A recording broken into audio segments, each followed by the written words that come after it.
All right, let's talk about it. So, today I want to talk about twin flames and the misconceptions. So, twin flames are interesting because so many people believe that twin flames are actually like relationships that are similar to soulmates. Many people will describe twin flames like they are a destiny that you have to complete to in some lifetime, and that's not always the case. So, what is the actual tea about twin flames?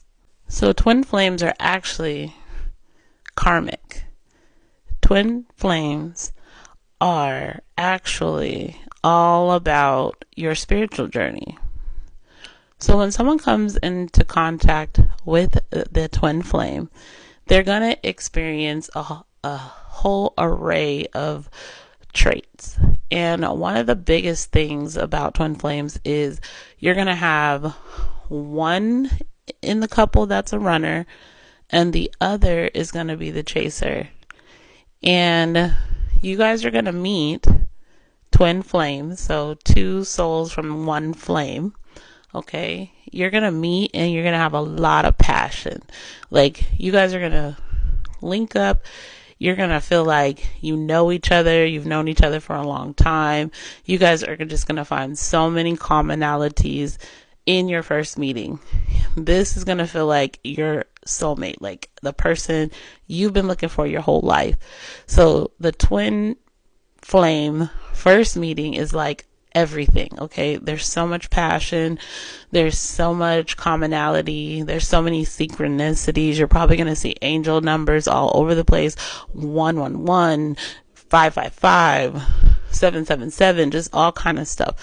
And you were just going to tell yourself that you have found your person. Okay, until it gets so fiery and passionate and great that one day it isn't.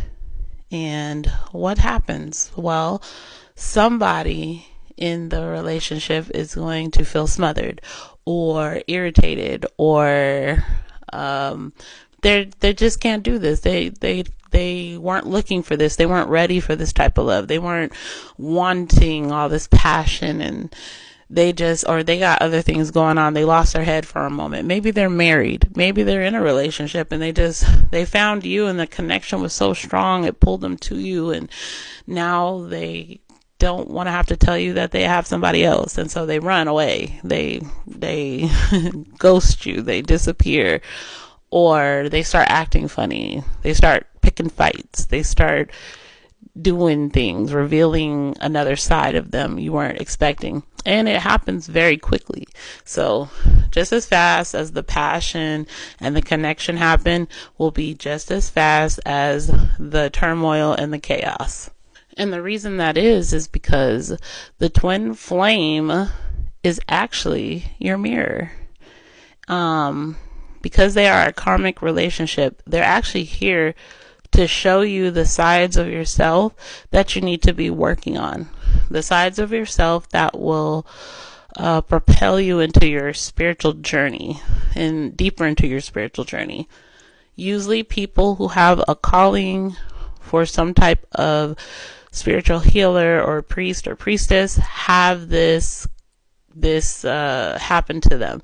It's usually a sign that you're probably a chosen one, or someone who has great spiritual gifts and great spiritual calling, and you need to be focused on your personal development so that you can answer that call.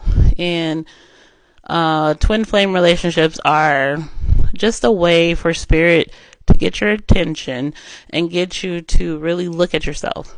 And so when your twin flame starts cutting up and acting, different than that passionate, great, connected person that you first met, you best believe the traits that they are showing you while they're acting up are the ones that mirror you. They are a reflection of you.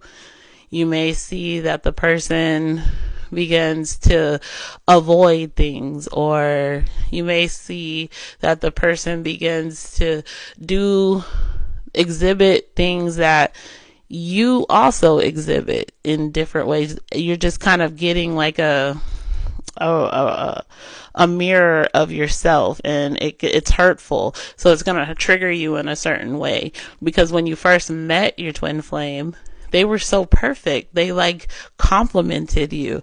They were so connected and synchronized with you. It throws you off. So, and it's meant to do that. It's meant to do that because it's meant to make you see the sides of yourself that you need to work on. And God sends you your twin flame to give you that mirror in such a hurtful way, so that it's impactful, so that you remember, so that you jump on it and correct yourself. And yeah, it's cruel. It is cruel, but you know what? It's the most effective way to get someone to change their behavior. Pain is sometimes the best way to get people to sit up straight and notice things, because sometimes when people are warning you, but they're only warning you through talking, you don't listen, you don't hear them, you have your own perspective, and that's all you care about, and that's all you're listening to. So sometimes God, because God knows you, God will send a karmic down to wake you up and shake you up. And a twin flame is one of the strongest, most powerful karmics out there to teach you how to get going. And so that's why you need to be careful with twin flame relationships. So many people get stuck on chasing the first part of their twin flame, the connected part, the part where they feel like that's their soulmate. This is the person that's for them. You will get stuck there, and you still will not work on the part that needs to be changed, or you'll become a victim, because the part where they start acting up and they run away from you, and you spend all this time trying to chase them and convince them that they're the one, and why are you doing this to me? We're so perfect together. Why are you running? You will get stuck there, and you end up into a state of depression, or a state of feeling lost, and just a really downward state. And you don't want to end up there, because that means you didn't learn the lesson, and you're really closed off to God and your calling. You want to be able to recognize that your twin flame came into your life to show you what you need to be working on within yourself, and that you need to sit up straight and get to work, because you have a big calling over your life, and you need to start working towards that. So that is my message today about the twin flames. I hope this helps someone today. If you have any questions about this, put them in the comments. I'm here to listen. Thank you, and Ashe.